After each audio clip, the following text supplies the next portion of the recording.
O CNN Arena está no ar com a analista Raquel Landim, com os comentaristas Janaína Pascoal, Hélio Beltrão e Joel Pinheiro. Boa noite. O ex-presidente Jair Bolsonaro foi ouvido hoje pela Polícia Federal no caso que investiga a entrada ilegal no Brasil das joias dadas pela Arábia Saudita. O depoimento de Bolsonaro durou cerca de 3 horas e o ex-presidente deixou a sede da PF há poucos minutos. O Theo Cury conta os detalhes para a gente. Boa noite, Theo. Oi, Felipe, boa noite para você, uma ótima noite para quem nos acompanha. 3 horas de depoimento, chance de o ex-presidente da República, Jair Bolsonaro, apresentar o lado dele no caso envolvendo essa tentativa ilegal de trazer as joias dadas de presente pela Arábia Saudita e as armas dadas de presente pelos Emirados Árabes Unidos a ele entre 2019 e 2021. Agora, há pouco, o ex-secretário de comunicação do governo de Jair Bolsonaro, Fábio Weingarten, publicou nas redes sociais sobre o depoimento, dizendo que o presidente conseguiu prestar todos os esclarecimentos, conseguiu apresentar o lado dele com relação ao que aconteceu. Fábio Weingarten foi nas redes sociais dele e escreveu o seguinte: o depoimento do presidente Jair Bolsonaro transcorreu de maneira absolutamente tranquila, tendo respondido a todas as indagações feitas pela Polícia Federal. Foi uma ótima oportunidade para esclarecimento dos fatos. Foi o que ele, que é advogado e vem atuando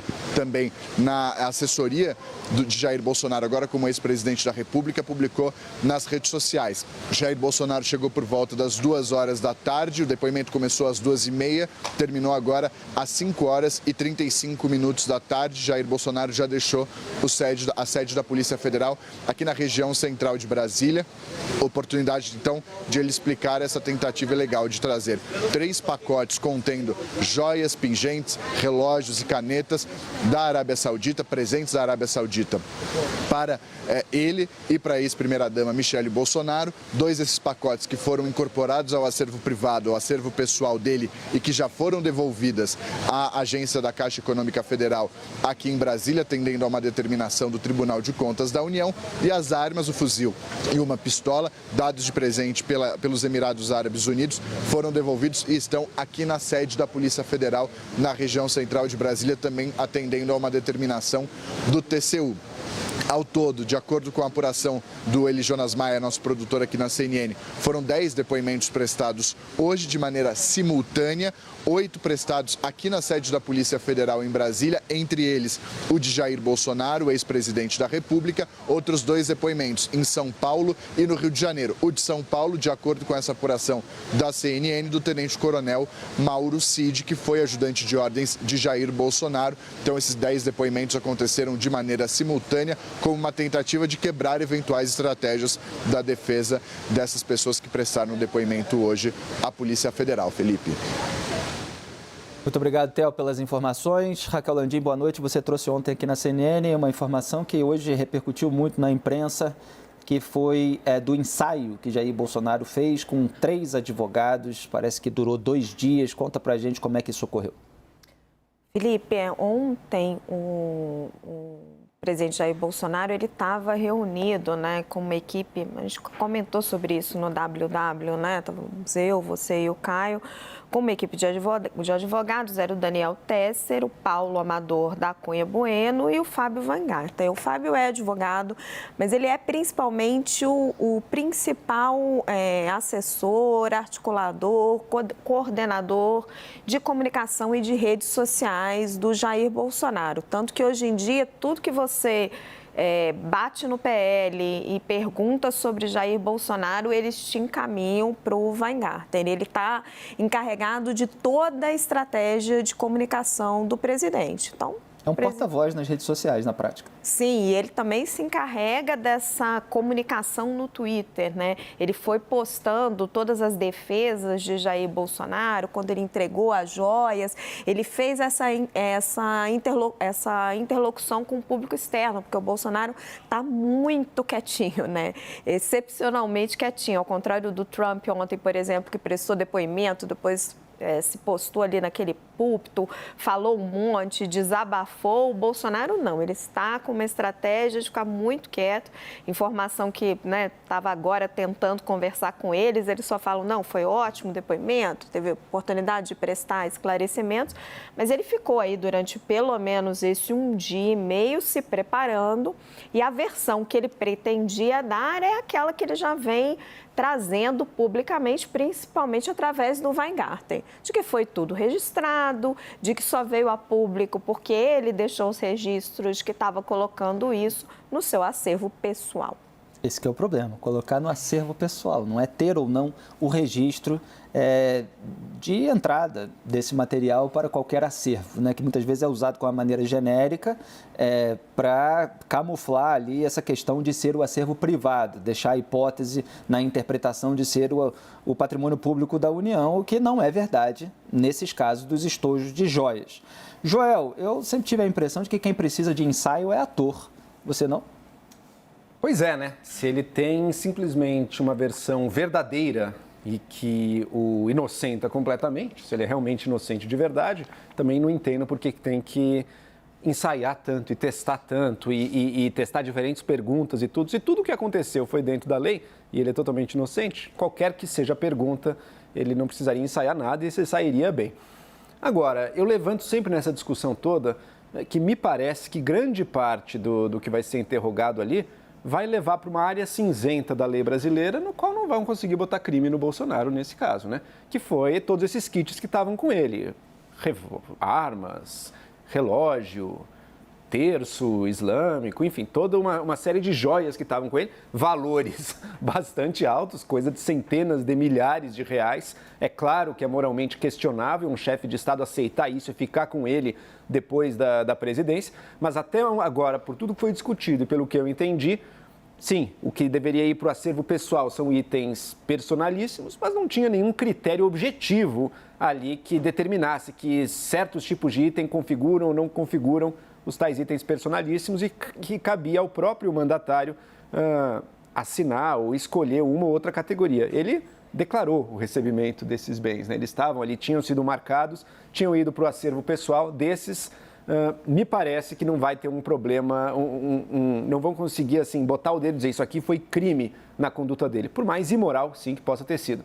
Onde pode ter algo mais sério é nessas joias de 16 milhões, essas são o sério, essas são o mais grave, que não foram para ele, ficaram retidas na Receita Federal, no aeroporto, e inúmeras vezes autoridades brasileiras tentaram liberá-las ali no jeitinho, liberá-las contra o que diz a lei, liberá-las sem dizer para onde iam, para depois verificar se era para acervo público ou para o acervo pessoal. A gente sabe o fim delas, porque as outras foram todas para o acervo pessoal. Acho que não precisa ser muito iluminado para inferir qual dos dois acervos iriam essas joias de 16 milhões se tivessem sido liberadas. Agora, será que partiu do Bolsonaro a ordem? Essa é a grande pergunta e talvez seja isso que ele tanto esteja ensaiando. Então, Joel, sim, acho que ele vai caminhar nessas brechas cinzentas da lei, mas aí tem 2 pontos, né? Primeiro, as contradições que vão aparecer no depoimento, podem aparecer no depoimento dele e do Mauro Cid, que é a questão, né, se ele... Aí é a liberação da... Exatamente, a liberação das joias, mas tem um outro ponto Mauro Cid, tenente-coronel, ajudante de ordens do Jair Bolsonaro, quando o Jair Bolsonaro estava na presidência, só para deixar claro. Mas estou só recuperando aqui, tem um outro ponto que foi levantado pelo presidente do TCU, do Tribunal de Contas da União, o ministro Bruno Dantas, ontem, em entrevista ao Roda Viva, em que ele diz que, na visão dele, tem a possibilidade do Jair Bolsonaro ser acusado da prática de peculato. Porque ele acha que, estou até recuperando aqui, que os itens serem considerados personalíssimos não bastaria para eles serem incorporados ao acervo privado. Que, para isso, eles também precisariam de baixo valor. Ser de baixo valor.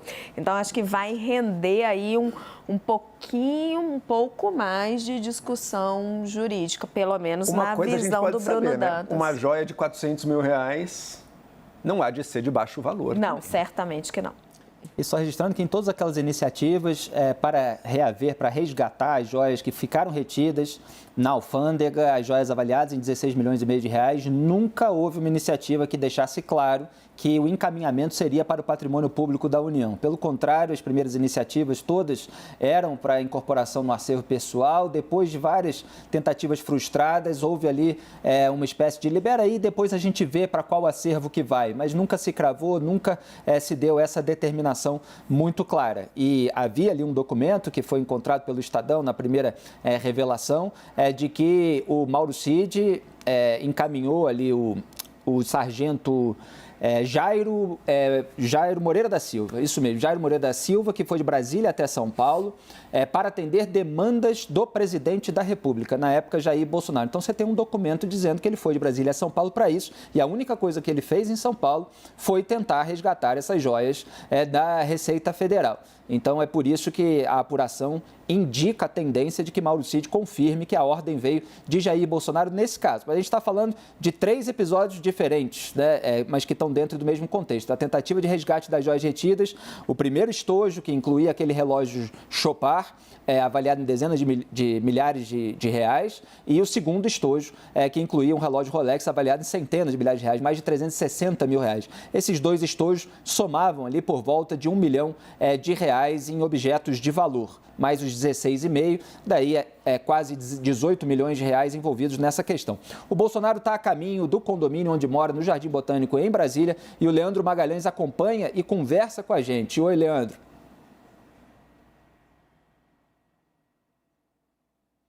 Leandro Magalhães vai entrar em instantes aqui, houve alguma intermitência no nosso sinal, a gente vê as imagens de Jair Bolsonaro voltando para o seu condomínio. A qualquer momento a produção me aciona aqui. Não, o Leandro Magalhães já está falando. Tudo bem, Leandro? Pode contar para a gente quais são os detalhes? Felipe, boa noite para você, boa noite a todos aí na bancada. Eu estou em frente aqui ao condomínio que fica na região do Jardim Botânico aqui em Brasília. Vocês acompanham pela imagem aí dos carros entrando, mas até então o ex-presidente Jair Bolsonaro não chegou aqui ao condomínio onde mora atualmente. Agora, Felipe, eu recebi de algumas fontes com quem eu conversei agora há pouco alguns pontos da fala do ex-presidente Jair Bolsonaro nesse depoimento à Polícia Federal. Por exemplo, o ex-presidente disse que todos os procedimentos foram feitos por ofício, o que demonstraria a transparência dos atos praticados, segundo essa fonte com quem eu conversei, não foi com o ex-presidente Jair Bolsonaro. Essa fonte também me disse que ele tomou conhecimento, no caso, o ex-presidente Jair Bolsonaro tomou conhecimento das joias em dezembro de 2022, um ano depois da chegada dos presentes ao Brasil. Ele relatou isso aos agentes da Polícia Federal. Ele também disse que não se recorda quem o avisou sobre a apreensão das joias. Disse que todo momento buscou verificar a regularidade dos procedimentos para evitar o que a defesa dele classifica como vexame diplomático. Também que sempre se colocou à disposição das autoridades e está convicto de que nunca praticou nenhuma irregularidade. Vale destacar, Felipe, que foram 10 depoimentos, né? 8 aqui em Brasília, e 1 em São Paulo e 1 no Rio de Janeiro. Eu tenho a informação de que um advogado passou mal, se me falha a memória, esse advogado estava no Rio de Janeiro, e que esse depoimento dessa pessoa que até então eu não recebia ainda o nome para confirmar, o depoimento foi adiado, que vai ser remarcado para uma outra oportunidade, já que um dos advogados passou mal. Mas todo o restante, 9 integrantes, inclusive o ex-presidente Jair Bolsonaro, cumpriu o depoimento. Ele fez o depoimento de quase 3 horas na sede da Polícia Federal aqui em Brasília, assim como o ex-ajudante de ordem, Mauro Cid, e também outros atuais assessores. Vale destacar que há 9 itens que estão no acervo ainda do ex-presidente Jair Bolsonaro. Essa informação foi declarada. A informação que eu obtive também que o ex-presidente Jair Bolsonaro falou para nós da CNN, ainda naquela primeira entrevista na semana passada em Orlando, na Flórida, ele ressaltou em alguns pontos lá nesse depoimento. Por exemplo, ele disse que nem todo o presente que recebeu, ele recebeu diretamente. por questão de segurança, para não ter nenhum produto químico ali. Falou que havia vários itens como camisa, 3.000 camisas, centenas de livros, de meias, de itens, de bonés, de relógio também de baixo valor. Enfim, ele não teria conhecimento de tudo que estava nesse acervo, né? E que estava à disposição do Tribunal de Contas da União para poder entregar esse material quando o Tribunal de Contas da União solicitar e fazer aquela auditoria. Portanto, nós estamos aqui em frente ao condomínio onde mora o ex-presidente Jair Bolsonaro, aguardando aqui a chegada do carro, e a qualquer momento, Felipe, eu aciono você daí do estúdio. Muito obrigado, Leandro, pelas informações. Só registrando, portanto, que Jair Bolsonaro nega as irregularidades, tudo na linha do que a gente vem comentando, afirma que registrou, quer dizer que há uma documentação da chegada desses objetos de valor, ou seja, ele está tentando alegar qualquer tipo de... alegar inocência em razão desses registros. A questão é a incorporação para o acervo privado, né? São duas coisas diferentes que a gente precisa pontuar aqui nas análises. Ele falou que não se recorda de quem avisou para ele sobre a retenção das joias, avaliadas em 16 milhões e meio de reais, pela Receita Federal na alfândega, né? O que também parece bastante conveniente para esse depoimento. Felipe, agora, diga, Raquel. Algumas informações também achei relevantes que o Leandro trouxe. Ele disse que só soube da existência das joias em dezembro de 2022, se eu me recordo bem do que o Leandro falou, então um pouco antes ali do Mauro Cid enviar o emissário a Guarulhos, acho que a chegada... As imagens são de Jair Bolsonaro entrando no condomínio depois de prestar depoimento sobre o escândalo das joias. Diga, Raquel. E pelo que eu entendi do que o Leandro falou, que ele tenta reaver as joias para evitar o que ele chamou Jair Bolsonaro de um enorme vexame diplomático. Eu queria entender melhor o que ele quis dizer com aquilo, né? Que se as joias não chegassem até ele, seria um vexame diplomático com a Arábia Saudita? Não sei, não consegui entender. Assim, ele teria que receber colares de 16 milhões e meio de reais para evitar um vexame diplomático. Ele também ressalta, o Leandro traz a informação que ainda tem 9 itens com Jair Bolsonaro e que ele está à disposição para entregar se o TCU pedir. Ainda não temos a informação, né? Leandro trouxe aí muita informação relevante, mas ainda não temos a informação de que itens serão esses. Mas ele está dizendo que o Bolsonaro ainda tem 9 itens com ele. E aparentemente, se ninguém pedisse, ficaria com ele, né? Agora que o jornal trouxe essa revelação, que houve toda uma repercussão negativa, que houve representação no Tribunal de Contas da União, a defesa alega que, olha, estamos à disposição do tribunal, podemos entregar se for a determinação do tribunal. Caso necessário, né, foi a expressão que eu citei aqui outro dia em comentário, que foi usada numa nota oficial da própria defesa do Jair Bolsonaro. Caso não for necessário, fica com ele, né, cada conjunto e esses objetos. E essa narrativa do vexame diplomático, ela também precisa ser devidamente avaliada. Quer dizer, precisava chegar no Bolsonaro para ficar tudo bem, porque a gente está falando de um órgão competente, que é a Receita Federal. E, dado tudo que foi divulgado sobre esse episódio, os responsáveis pela retenção desses objetos de valor, eles cumpriram fielmente aquilo que é a sua atribuição. Então, o vexame diplomático fica uma expressão bastante genérica aí que a gente vai precisar perscrutar. Janaína, quero saber a sua avaliação. O Joel estava fazendo uma avaliação separando questões morais e questões jurídicas. A gente sabe aí que a legislação tem diversas margens, etc. Você conseguiria fazer também a avaliação dividindo esses dois campos? Eu acho que sobre isso eu já falei várias vezes aqui, né? O que eu gostaria de acrescentar é que eu vou aguardar. Não sei se as autoridades envolvidas vão liberar esses 10 depoimentos que foram feitos de maneira simultânea. Vou aguardar para lê-los, né, e aí fazer uma análise mais fundamentada.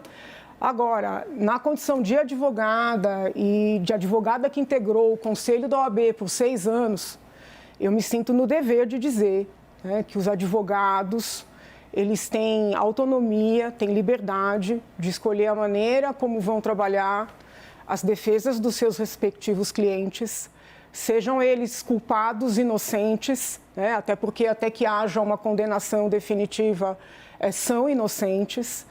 Tem advogados que decidem, né, que o cliente ficará em silêncio. No caso, os advogados entenderam que o cliente que é o ex-presidente, haveria de falar. Tem advogados que, no caso de uma intimação simultânea, e aqui eu digo com conhecimento de causa, não é comum, tá? Essa prática não é comum, mas aconteceu e os advogados até poderiam ter tentado postergar. Tanto é que ontem eu disse, não sabemos se o ex-presidente prestará depoimento, porque haveria, né, essa possibilidade, e aqui quero deixar muito claro, não existe um caminho que seja certo ou errado. Está na esfera da liberdade de atuação de cada profissional. Mas eles poderiam, eventualmente, ter até peticionado para solicitar que o ex-presidente, que é o principal investigado, ninguém tem dúvida disso, fosse ouvido ao final. E é muito comum que as autoridades defiram esse pleito, tá? Então, eu quero só deixar claro que eu não estou aqui fazendo juízo de valor. Eu só estou dizendo que isso está na esfera de autonomia, liberdade de cada profissional. E o direito à defesa, ele é constitucional, ele está previsto em tratados internacionais, no Pacto de São José da Costa Rica, né? Então, assim, eu só quero tomar a liberdade de dizer que não acho adequado, né, questionar se o advogado fez uma reunião com o seu cliente, se a reunião foi curta ou foi longa, sabe? Existem questões de natureza muito técnica, no caso, porque não é só direito penal, é direito internacional, né? São questões diplomáticas, é direito administrativo, é direito tributário, porque entra no âmbito fiscal, e tem todo um contexto político que não pode ser, vamos dizer assim, desprezado. Então, por mais que pareça um caso simples, né, é natural que os advogados, teve um até que passou mal, não sei exatamente qual foi o contexto. Então, eu só quero aqui fazer esse registro. Só uma pequena correção, quando eu ouvi 9 itens, mas na correria do ao vivo, o que o Leandro Magalhães disse foram 9.000 itens, então tem de tudo, tem desde boné até não se sabe o que, né? E que ele estaria colocando isso tudo à disposição da auditoria do TCU. Agora, Janaína, sobre os pontos que você levantou. Primeiro, você levantou um ponto de que o presidente, que seria o principal investigado, teria o direito a ser ouvido por último, etc. A Polícia Federal teve um motivo muito claro para ouvir todo mundo junto hoje, né? E só uma pessoa não foi ouvida porque passou mal, um advogado. Era para evitar versões combinadas e você realmente ter um quadro concreto, porque existem aí contradições muito evidentes, principalmente entre Jair Bolsonaro e Mauro Cid.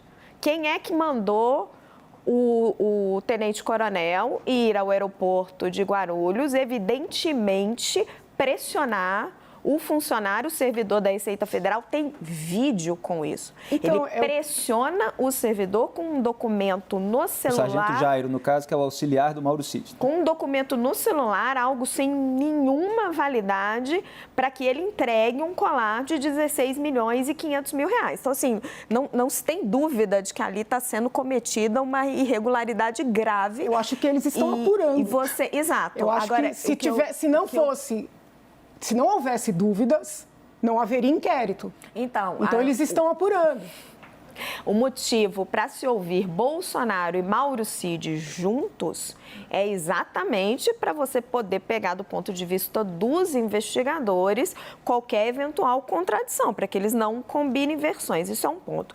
A outra questão que você estava... Porque se for divulgado, evidentemente, o conteúdo de um depoimento, quem vai dar o próximo depoimento pode direcionar... Adaptar a sua versão. Adaptar a sua versão de acordo com os elementos. Que assim, todos os holofotes estão neste. Só que qualquer investigação engloba pessoas potencialmente envolvidas. Sobretudo quando é um caso, por exemplo, de uma mega operação.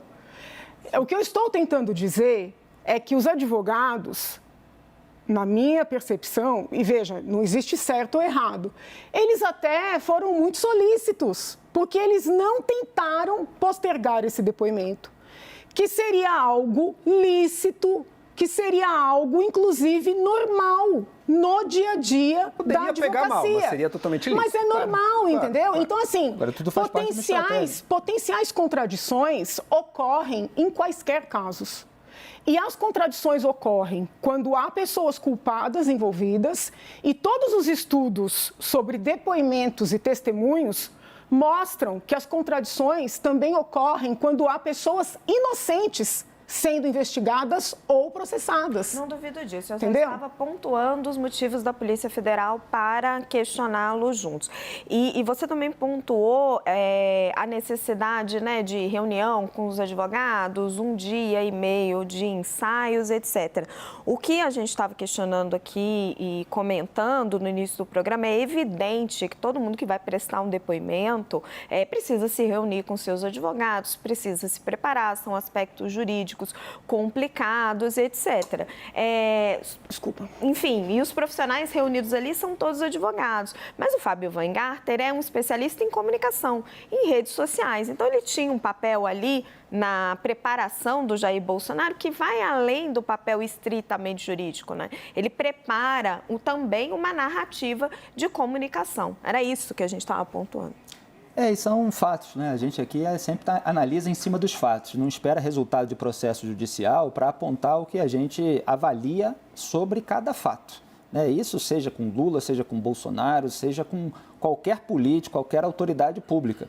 Então, a gente coloca em debate aqui a necessidade de um ensaio, o tamanho do ensaio, se alguém que realmente não tem nada a esconder, que apenas quer dizer a verdade, inclusive que sempre afeta a sua autenticidade, a sua sinceridade, precisaria de tanto, se não tivesse escondendo alguma coisa, tudo isso faz parte da avaliação do cenário que a gente está acompanhando. Hélio Beltrão, boa noite para você. O que você destaca em todo esse episódio?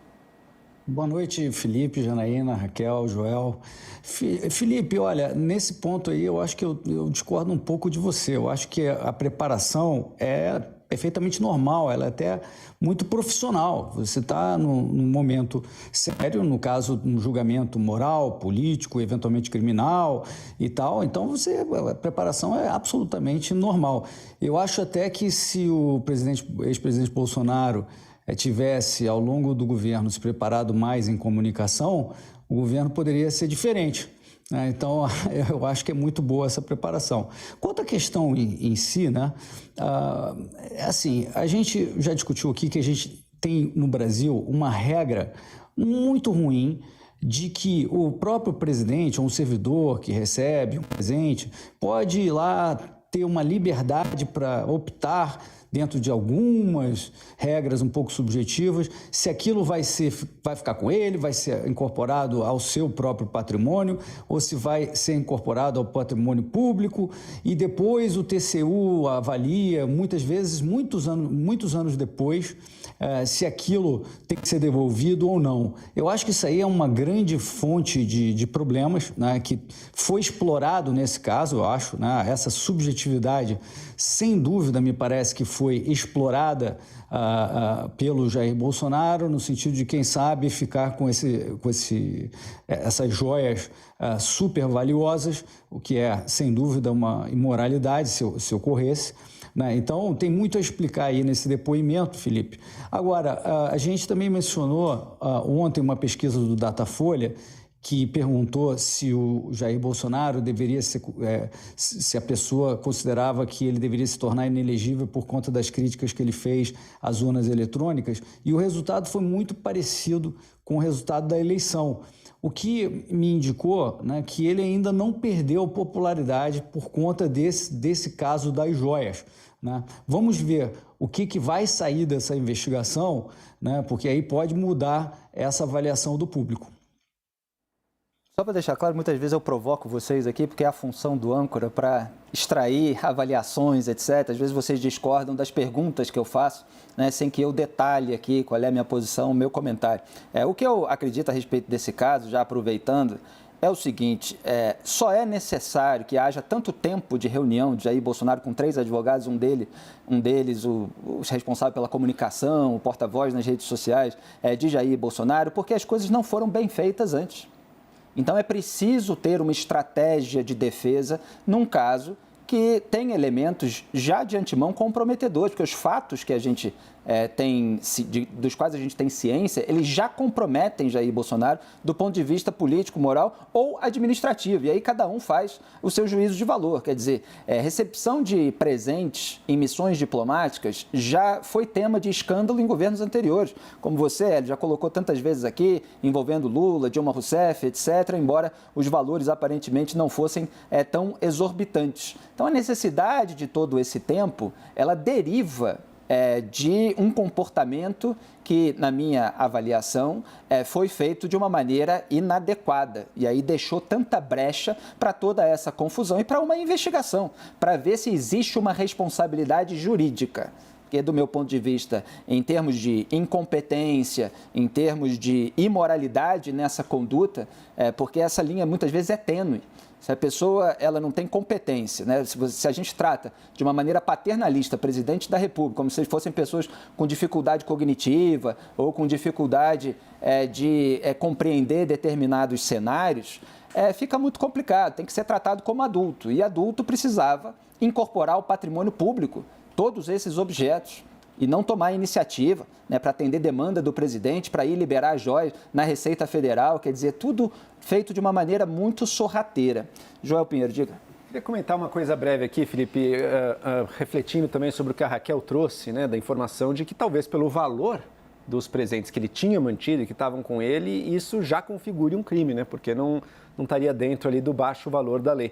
Se isso acontecer... A avaliação do Bruno presidente do TCU. Perfeito. Se essa avaliação, se essa interpretação realmente vigorar e ele for condenado por conta disso, vai ter um trabalho importante daí de conhecimento público também, que vai ter que ser feito de alguma maneira, eu não vi ser feito até hoje, de repassar um a um desses centenas de presentes que 9 mil do Bolsonaro, mas eu estou lembrando também das centenas de presentes que foram, né, que estavam no cofre do Lula lá atrás, que estavam com a Dilma, que também teve que devolver. Será que ali não houve também a aceitação de presentes cujo valor fosse mais alto do que o baixo valor genérico, aberto da legislação prescreve? É uma dúvida que inevitavelmente vai surgir. Se o Bolsonaro for condenado por conta do valor dos seus presentes, a comparação, será que não havia presentes de alto valor nas centenas de presentes guardadas por outros ex-presidentes? E por fim, só para finalizar, eu sempre tenho uma pergunta que eu também sempre trago, que me parece definidora do outro caso, o caso das joias no aeroporto. Até onde eu entendo até agora, existia a todo momento, por todos os meses que essas joias estiveram lá, a saída mais simples de todas, que era simplesmente algum oficial ou algum representante do Bolsonaro ou o próprio presidente declarar que aquelas joias estavam sendo recebidas e iriam para o patrimônio, para o acervo público, né, para o acervo oficial da Presidência da República. E se tivessem feito isso, elas teriam sido liberadas, não teriam que pagar o imposto e a vida correria, né? Exato. Primeira pergunta, existia essa possibilidade o tempo inteiro? No meu entendimento, até hoje é que sim. E se existia, então por que isso não foi feito nenhuma vez ao longo desses meses, sendo que a gente viu diversas, né? 8 tentativas de liberá-las de outras maneiras? Felipe, eu só queria rapidamente lembrar o caso do Caio Megali, do ex-secretário de Desenvolvimento, porque ele não precisou de 2 dias de ensaio com advogado nenhum, porque ele tomou a iniciativa de questionar se o objeto de valor que ele recebeu numa missão diplomática deveria ser incorporado ao patrimônio público da União ou se ele poderia ficar com esse objeto. Fez isso publicamente, deu um direcionamento institucional e essa questão foi debatida pelo órgão competente. Então, são situações bastante diversas a que a gente tem disponíveis aí para avaliação. Diga, Raquel. Então, eu queria chamar a atenção, olha as contradições que a gente já consegue levantar no depoimento do Jair Bolsonaro pelas informações que o Leandro Magalhães nos traz. Ele diz que só toma conhecimento das joias 1 ano depois da chegada dos presentes ao Brasil. Gente, como? São peças de 16 milhões e 500 mil reais. Que o Bento Albuquerque fica parado, né? O ex-ministro de Minas e Energia, e ele retém na alfândega. O ex-ministro, o Almirante, já tinha circulado essa versão que não avisa Bolsonaro, só que é muito pouco crível, né? Você imaginar que joias que eram destinadas a Jair Bolsonaro eram um presente diplomático e que simplesmente ele não avisa ninguém, ele encaminha para os órgãos responsáveis, é porque dá a sensação, e aí dá a sensação, porque na linha de documentos disponíveis, dos registros, das seguidas tentativas, você não tem nenhum registro que envolva diretamente Jair Bolsonaro até dezembro de 2022. É só em dezembro de 2022 que aparece uma ordem direta da Presidência da República. E aí ele tem que admitir que ele já sabia. Antes disso, como vem de outros ministérios, de outras partes, de outras fontes, você não precisa ter essa admissão, supondo, né, que haja uma incongruência aqui no que ele está falando, mas é pouco crível. Depois ele diz que não se recorda de quem o avisou sobre a apreensão dessas joias. De novo, difícil de acreditar, né? Você não se recorda de alguém que te avisa que tem um colar parado em Guarulhos de 16 milhões e 500 mil reais e que você começa a fazer seguidas gestões para que esses objetos sejam Gera uma iniciativa de resgate. Exato. E diz que busca verificar a regularidade dos procedimentos, que é um outro jeito de dizer que começou a buscar liberar as joias para evitar o que a defesa classificou como um vexame diplomático. Esse, para mim, é a cereja do bolo. Porque essas iniciativas, se elas foram feitas da maneira... Quer dizer, elas foram feitas da maneira como a gente já sabe, a gente já tem elementos factuais para avaliar, é um conjunto de vexames, né? Porque as coisas não foram feitas à luz do dia com total transparência e da maneira mais republicana. A gente viu cenas de gente dando carteirada ali, fazendo pressão para o agente da Receita Federal para liberar esse conjunto de itens. Mas, por outro lado, Salmão, claro. Se efetivamente ele queria o colar para a esposa ou que o valha, por que ele teria deixado, porque a hipótese que a Raquel levanta é de que ele já sabia e agora diz que descobriu em dezembro. Por que ele teria deixado para fazer isso no apagar das luzes, quando já perdeu a eleição? Por que não tentou resgatar quando tinha o poder? A versão que ele traz de que ele só ficou sabendo em dezembro e aí tentou efetivamente liberar as joias, aí se pode debater. Ele ainda tinha o poder, ele era presidente da República. Sim, mas ele já tinha perdido. Todo mundo sabe que depois que passa a eleição, acabou. A hipótese dos investigadores é que ele evitou mexer nesse assunto, fazer qualquer gestão durante o período eleitoral, exatamente para que isso não vazasse e não viesse a público. Não se pode descartar a hipótese, né, com a qual eu tenho trabalhado desde o princípio, disso ser uma questão do ministro. Não se pode descartar. E os bons investigadores avaliam todas as possibilidades. Isso é técnica de boa investigação. Não tem nada pior para prejudicar um inquérito do que se eleger alguém para alcançar como culpado e focar. Pode ser que ele tenha tentado liberar quando veio a saber, numa situação que já não tinha mais jeito. Porque não podemos esquecer, o ministro passou sem nada, ou talvez com aquele estojo menor, ou com alguma outra coisa, deixou a peça grande, o conjunto grande, com um assessor. Na mochila, né? E a primeira frase do assessor foi: é presente para o ministro. Aí o ministro volta e fala: é para a primeira-dama. Depois o próprio ministro não sabe bem. Então, todas as hipóteses precisam ser investigadas, né? Se a polícia elegeu esse caminho de tomar os 10 depoimentos para daí comparar esses depoimentos, vamos aguardar para saber o que tem nesses depoimentos. Agora, não se pode abandonar essa possibilidade.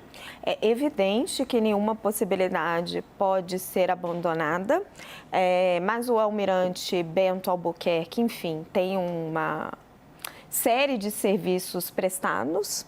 É também pouco crível que o governo da Arábia Saudita desse um presente deste porte a um ministro e não ao presidente da República. A gente conhece a hierarquia nas Forças Armadas e o senso de lealdade, e é também muito estranho que, vendo um ministro em apuros para, sei lá, né, surrupiar um patrimônio deste tamanho, o presidente Jair Bolsonaro colocasse o seu ajudante de ordens para liberar essas joias e dar uma carteirada em Guarulhos para salvar o seu ministro que tentava contrabandear um colar de 16 milhões e 500 mil reais em benefício próprio. Mas, enfim, nenhuma hipótese pode ser descartada. É isso aí. Quem poderia responder definitivamente é quem deu, né? Mas até agora está um mistério total, porque, né? Que assim, circunstâncias... quem tem que responder quem ia receber, né, Joel? Mas quem deve satisfações à população é o ex-presidente. Cada um vai dizer que não era para ele. É o ex-presidente. Cada um vai dizer que não era para ele. Cada um vai dizer que era para o outro. Eu não decidi nada, eu não sou juíza de nada. Assim, nem se é presente. Não, eu não sou juíza de nada. A investigação não terminou. Eu sou jornalista levantando os fatos. Ninguém aqui decidiu quem é culpado do ponto de vista penal. Mas você não sabe nem ser presente. Você não sabe. Bem, isso está sendo investigado, meu Deus. Esse é o ponto. Todo mundo vai dizer que não era para ele, que não sabe de nada. E quem deu? Deu para quem? Essa resposta deve existir, né? Deixa eu só colocar um ponto, Janaína. Primeiro, assim, não dá para você dizer o que eu decidi. Né? É que eu tô aqui... claro, você só fala isso há dias, está evidente. Não, eu sou aqui uma jornalista. Não, você colocando tem lado, tá fatos. evidente. Enfim, eu não tenho lado, eu trabalho com jornalismo. Quem conhece a minha carreira, enfim, tá aí colocado. Inclusive, estou saindo de férias hoje, para o público saber, volto no dia 17 de abril, porque senão amanhã não estou aqui, né? Alguém vai achar um pouquinho estranho. Mas quem conhece o meu trabalho sabe que eu não tenho lado. É por isso que eu trabalho na CNN desde a fundação do canal. O que eu e tenho 25 anos de jornalismo pelos principais veículos do país. O que eu estou trazendo aqui são argumentos, fatos, informações de versões mais críveis, menos críveis, para que você, telespectador, forme a sua opinião. Posso agora só? Claro. Vamos lá. Para que fique claro. Eu não estou aqui julgando a sua posição, Janaína, você não está compreendendo. O problema não é julgar. Eu compreendo, você sim. Não está compreendendo. Eu sempre compreendo o que falam comigo. Não está compreendendo. Porque tá você tem um juízo de valor sobre a minha pessoa e sobre o presidente Bolsonaro, o ex-presidente. Esta investigação pode, inclusive, levar à evidência de que não é um presente, de que é algo pior. Então, quando você parte do pressuposto de que eu estou defendendo, você não ouve o que eu estou falando. Nós não sabemos se é um presente, porque, gente, desculpem, o que o Joel está falando desde o começo, se for presente, existe a tal zona cinzenta. Mas são 16 milhões. Mas nós não temos uma lei, nós temos um acórdão do TCU. Mas o colar, Janaína, como ele parou na alfândega, daí ia cair no imposto. Se ele declarasse assim no pessoal, ia ter que pagar metade do valor em imposto. Isso aí também não ia rolar. Se chegar na conclusão de que é presente, nós vamos debater. Era para o acervo privado, era para o acervo público, vai incidir tributo, não vai incidir, pode ficar, não pode ficar. É uma discussão. Se não é presente, a discussão é outra. É um mistério, né? Muito mais grave. Que, aliás, o próprio governo atual levantou algumas hipóteses. Eu não estou dizendo que seja, estou dizendo que nós estamos fazendo uma investigação. Então, o ideal é aguardar um pouco mais para esperar os relatórios, os depoimentos, para poder falar com um pouco mais de consistência, porque senão fica um achismo. É isso que eu estou tentando dizer, data vênia. Mas a gente pode especular as possibilidades também, Janaína. E é importante fazer, na verdade, porque a gente vai discutindo conforme os fatos aparecem. Exato. E o que eu sempre levanto é o seguinte, como é que... E vai na linha um pouco das hipóteses que você levanta também. Por que justo o artigo que é disparado, o mais caro de todos, foi entregue em circunstâncias assim tão sem destaque nenhum, sem a presidência do chefe de Estado, do assessor. Como é que vai na mochila do assessor? Exato. Por que justo esse presente, que assim é coisa de mais de 10 vezes mais caro do que os presentes já caríssimos que o Bolsonaro tinha recebido antes, né? De onde veio isso? Quem deu? E a troco de quê? E outra coisa, o militar tem como princípio a hierarquia, mas é princípio do militarismo não seguir ordem manifestamente ilegal. Isso é muito importante de ser dito. Então, nenhuma hierarquia obrigaria um ministro militar a esconder um tesouro. Não existe isso. Mas eu não disse isso.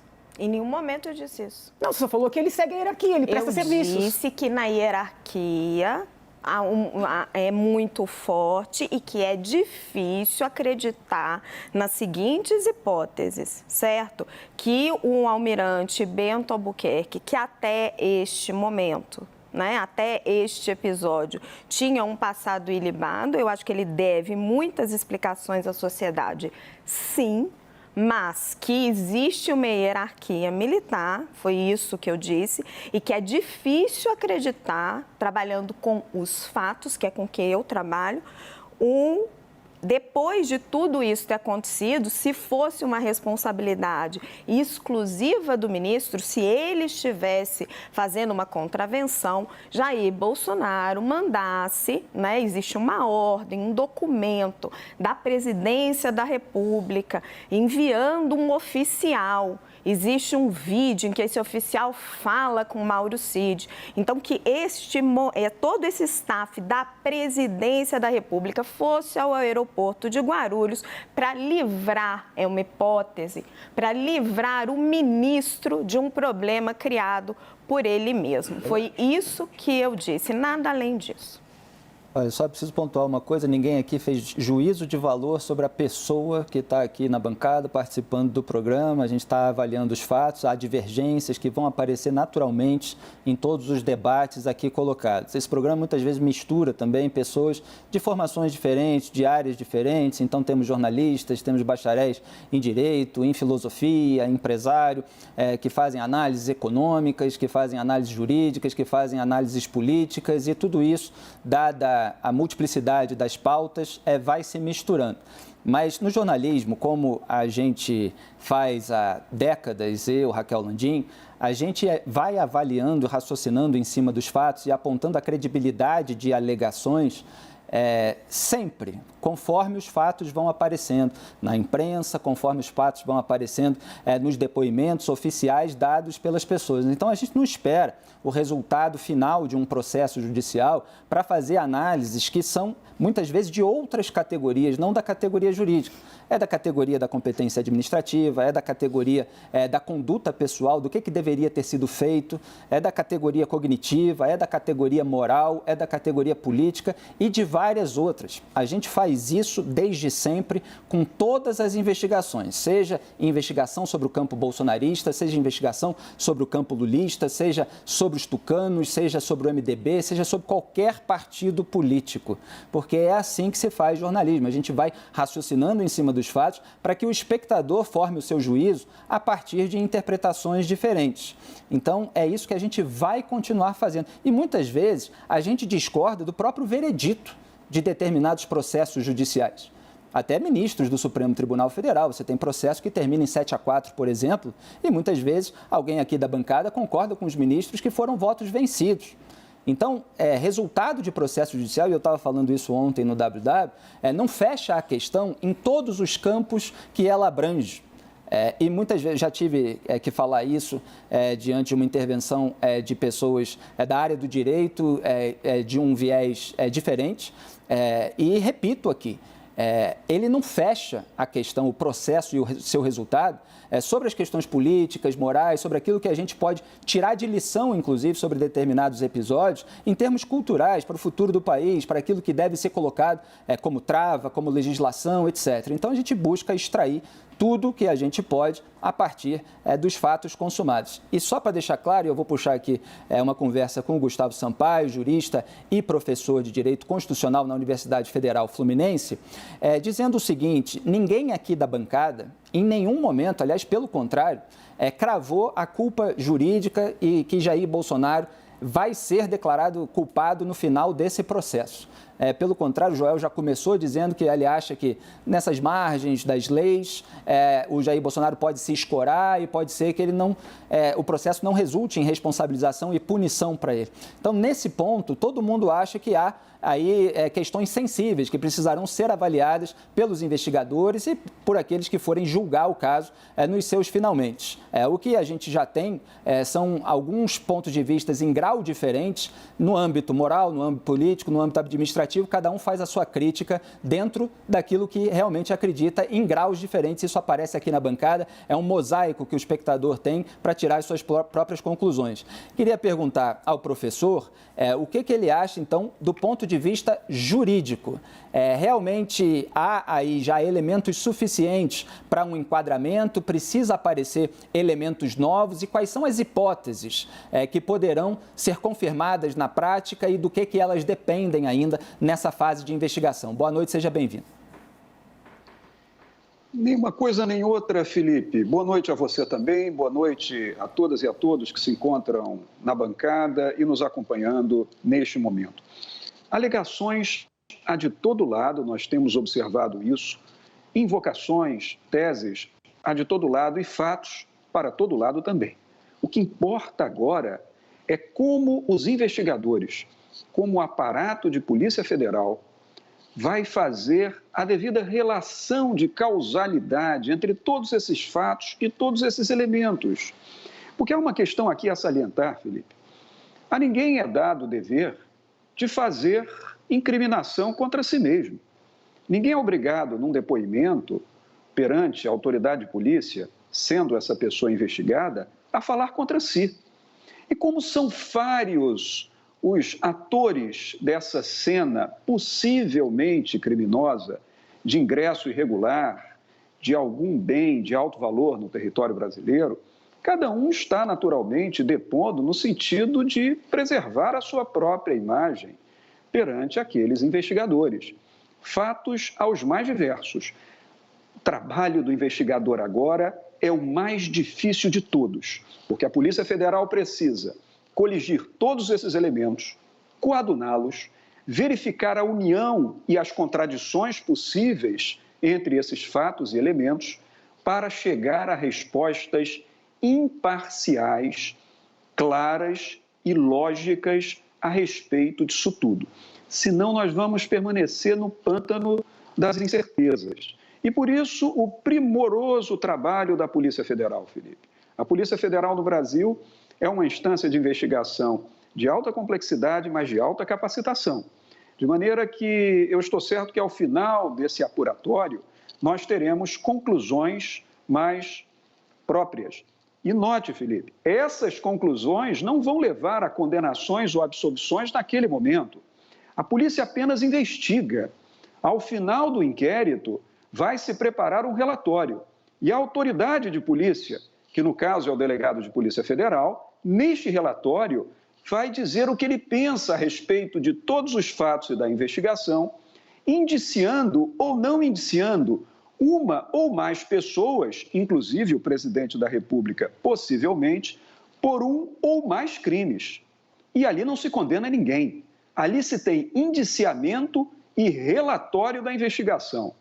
Depois de tudo isso, o inquérito segue ao Ministério Público Federal, esse sim o órgão que tem autoridade constituída para acusar ou não acusar quem quer que seja. Então, melhor dirão as investigações. Me parece que estamos a bom termo, em bom passo, as coisas estão evoluindo e a cada dia nós teremos mais clareza em torno disso tudo. Professor, só para concluir, o senhor conseguiria avaliar quais são os potenciais crimes que estão em jogo? É claro que o senhor tem, evidentemente, todo um cuidado para não acusar ninguém antes do término das investigações, mas já foram apontados, por exemplo, a possibilidade de peculato, e eu estou falando de todos os personagens, né? Não só de um ou de outro, mas a possibilidade de peculato, de descaminho e outros crimes aí que estão sendo ventilados. O senhor poderia dizer quais que o senhor acha que vão aparecer ainda no decorrer dessa investigação? O que se cogitou, Felipe, até o momento, em termos de possíveis crimes? Primeiro, o crime do artigo 312 do Código Penal Brasileiro, o crime de peculato. E se você me permitir, Felipe, escapando um pouco ao linguajar jurídico, para que a explicação se torne um pouco mais simples de compreender, o peculato é como que um furto praticado pelo funcionário público no exercício da função em relação a bem, valor do próprio patrimônio público. É o crime que inaugura o repertório dos crimes contra a administração pública, no artigo 312 do Código Penal. Então, um dos crimes cogitados é o crime de peculato, e o crime de peculato aqui se investiga em alguns aspectos. Um deles, o uso de avião da Força Aérea Brasileira para ir a São Paulo na tentativa de desembaraçar aquelas joias que estavam retidas na alfândega. Mas aí uma grande parte da doutrina dos penalistas vai dizer que, por não haver peculato de uso, que isso não pode ser considerado peculato. Mas se pode conceber o peculato em relação à posse das joias em si. Então, ainda o que se investigar sobre peculato, mas é um crime possível.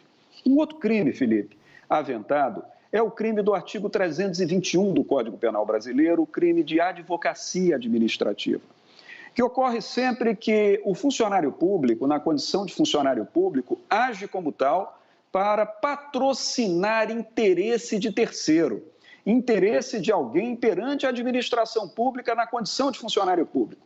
Então, se investiga também a possibilidade de ocorrência de crime de advocacia administrativa do artigo 321.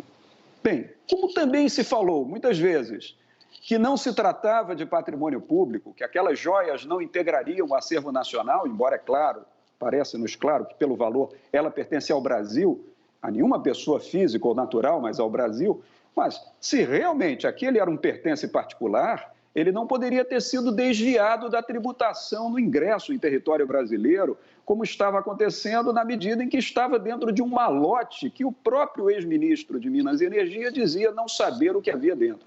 E, nesse caso, há a possibilidade e se investiga crime de descaminho do artigo 334 do Código Penal Brasileiro. Falou-se também em abuso de autoridade por conta das tentativas feitas perante a alfândega de Guarulhos, falou-se em tentativa de corrupção, mas esses são os que eu mencionei, os principais delitos que estão sob investigação, potencialmente terão ocorrido de acordo com o que se verá dos trabalhos feitos pela Polícia Federal.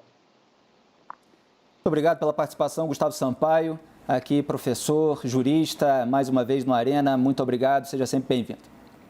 Boa noite a todos.